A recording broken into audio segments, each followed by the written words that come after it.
राम जी तो खुद मोहब्बत का पैगाम है, तो मिर्ची क्यों लग रही है मुझे समझ नहीं आ रही है। राम जी नफरत नहीं है। मुझे बताइए कि सुप्रीम कोर्ट के फैसले से लेकर भूमि पूजन प्राण प्रतिष्ठा तक एक मुसलमान मुझे बता दीजिएगा देश में आमजन कि वो विरोध में आया हो राम जी के। हम तो दुआ करते हैं कि हमारी उम्र भी मोदी जी को लग जाए ताकि देश का भला हो, राष्ट्र का भला हो।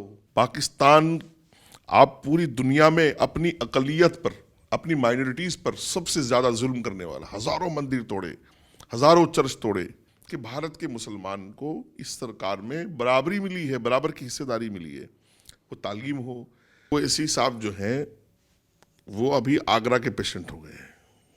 समझ रही हो मेरी बात? कहना क्या चाहते हैं? मैं कहना ये चाहता हूं अभी वो पागल खाने के पेशेंट हो गए हैं। जहां राम मंदिर पर विदेश कार्यालय पाकिस्तान की तरफ से बात आई है कि हिंदुत्व को बढ़ावा दिया जा रहा है और लगातार तरीके के बयान भी दिए जा रहे हैं। इसी पर हमसे बातचीत करने के लिए इस्लामिक स्कॉलर मुफ्ती वजाहत काज़मी हैं। उनका बहुत बहुत स्वागत है। सवाल है, भारत में हिंदू राष्ट्र का बढ़ावा दिया जा रहा है, अयोध्या में राम मंदिर का प्राण प्रतिष्ठा हुआ, मुफ्ती साहब इस पर आप क्या कहेंगे? देखिए, राम मंदिर तैयार हुआ सुप्रीम कोर्ट की जगह देने के बाद, इसके पीछे की जो एक बहुत लंबी लड़ाई है, 50 साल की लड़ाई है। कोर्ट कचहरियाँ चलती रही, हाई कोर्ट इलाहाबाद में रहा मुकदमा, फिर जो है वो सुप्रीम कोर्ट आ गया। पाकिस्तान की तारीख की बात, पाकिस्तान का विदेश मंत्रालय क्या बोल रहा है मैं तो उसको बहुत सीरियस नहीं लूँगा, लेकिन पाकिस्तान का इतिहास मैं जानता हूँ। पाकिस्तान धर्म के नाम पर बटा हुआ एक मुल्क, 10-20 साल के बाद बांग्लादेश उसी में से बट गया, वो भी धर्म के नाम पर बटा। पाकिस्तान, आप पूरी दुनिया में अपनी अकलियत पर, अपनी माइनॉरिटीज पर सबसे ज्यादा जुल्म करने वाला, हजारों मंदिर तोड़े, हजारों चर्च तोड़े और हजारों लाखों धर्म परिवर्तन जबरन कराए हिंदुओं के, सिखों के और क्रिश्चियंस के। पाकिस्तान की ये तारीख है। और इतना गंदा इतिहास किसी मुल्क का पूरी दुनिया में नहीं है। कोई प्रधानमंत्री, राष्ट्रपति नहीं बचा, या तो वो फांसी पर लटका है या वो जाके विदेश में मरा है। जब ये बात सामने आती है, क्योंकि ये नैरेटिव सेट करने की कोशिश की जा रही है, क्योंकि लगातार जब 22 जनवरी को प्राण प्रतिष्ठा एक तरफ हो रहा था तो ब्लैक डे कहा गया और तमाम तरीके के हैशटैग्स चलाए गए। और सवाल ये कि भारत का मुसलमान जिस तरीके से आर्थिक तौर पे तोड़ा जा रहा है, ममोड़ा जा रहा है, सामाजिक तौर पे और राजनीतिक तौर पे भी मुस्लिमों का हाल बेहाल हो रहा है, ये तमाम सवाल उठ रहे हैं। इस पर आप, क्योंकि आप भारतीय मुसलमान हैं, इस्लामिक स्कॉलर हैं, क्या जवाब देंगे? अगर उसको देखेंगे आप, इकोनॉमिकली वो खराब नहीं हुए हैं। आप ये देखेंगे कि मुसलमान को किसी भी फील्ड में आप जाइएगा, मुसलमान पीछे नहीं गया है, मुसलमान आगे गया है। आप जब IAS बच्चों की लिस्ट आती है देख लीजिएगा, उसमें आप जो बच्चे तालीम की तरफ बहुत आगे गया। इन 10 सालों में मुसलमानों को, आप मुस्लिम यूनिवर्सिटीज़ को देख लीजिएगा कि उनके हालात कितने सुधार में आए हैं। मुसलमान तालीम की तरफ गया है, फालतू चीज़ों से हटा है, कि भारत के मुसलमान को इस सरकार में बराबरी मिली है, बराबर की हिस्सेदारी मिली है। वो तालीम हो, वो रोज़गार हो, वो नौकरियां हो, जो भी रहा हो, कोई भी भारत सरकार की स्कीम रही है, आयुष्मान ले लो, बहुत लंबी चौड़ी उज्ज्वला ले लो, फला ले लो, जितनी भी है, मकान ले लो प्रधानमंत्री योजना से, आप आपका दिल जहाँ चाहे वहाँ चले जाइए, उस डिस्ट्रिक्ट में सर्वे कर लीजिए। हिंदू मुसलमान में कोई मतभेद नहीं किया गया, किसी तरह का कोई भेद। तो वादे के साथ कह रहे हैं कि कोई मतभेद नहीं हुआ, लेकिन जब से राम मंदिर का प्राण प्रतिष्ठा हुआ है, कई लोगों को मिर्ची लगनी शुरू हो गई है। मैं शफीकुर रहमान का भी नाम ले लूंगी, मैं ओवैसी साहब का नाम ले लूंगी। हालांकि ओवैसी साहब का एक ट्वीट काफ़ी वायरल हो रहा है, जहां वो कह रहे हैं कि अगर तुम्हारे बाप की मृत्यु हो जाती है तो तुम खुश होते हो क्या? क्या तुम्हारे माता जी की मृत्यु हो जाती है तो तुम खुश हो जाते हो क्या? ओवैसी साहब का ये जो बयान जो आप देख रहे हैं, वो आप कैसे देखते हैं, क्या कहेंगे? देखिए, ओवैसी साहब जो हैं वो अभी आगरा के पेशेंट हो गए हैं।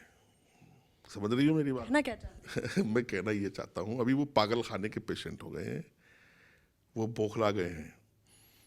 उनको दिख रहा है कि आने वाले चंद सालों में इत्तेहादुल मुस्लिमीन, मुसलमानों के नाम पर जो धोखाधड़ी, जो फ्रॉड हैदराबाद और तेलंगाना के मुसलमानों के साथ कर रहे थे, वो उजागर हो गया है। राम जी तो खुद मोहब्बत का पैगाम है, तो मिर्ची क्यों लग रही है मुझे समझ नहीं आ रही है। राम जी नफरत नहीं है। मुझे बताइए कि सुप्रीम कोर्ट के फैसले से लेकर भूमि पूजन प्राण प्रतिष्ठा तक एक मुसलमान मुझे बता दीजिएगा देश में आमजन कि वो विरोध में आया हो राम जी के।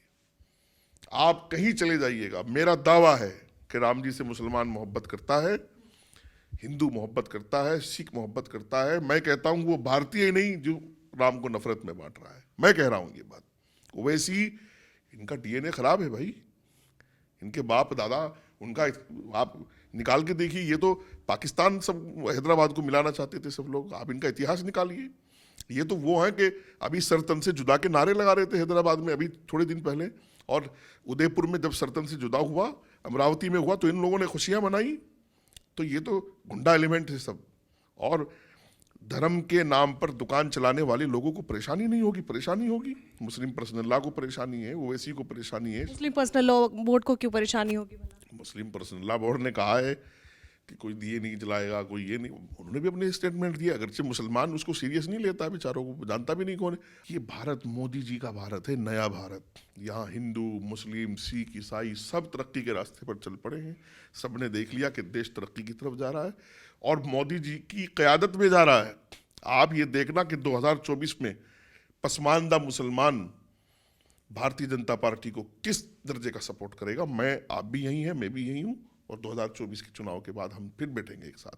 आपने तो 400 पार का आज जिक्र कर दिया और कह भी दिया कि 2024 लोकसभा चुनाव का जिक्र करते हुए आपने कहा तो आप तरक्की के रास्ते की भी बात कर रहे हैं, लेकिन दूसरी तरफ मैं आपको याद दिलाना चाहूंगी, राहुल गांधी हुजूम के साथ भारत न्याय यात्रा पे निकले हैं। इंडिया गठबंधन है सामने और एक ही नारा है, इस बार मोदी सरकार नहीं आ सकती।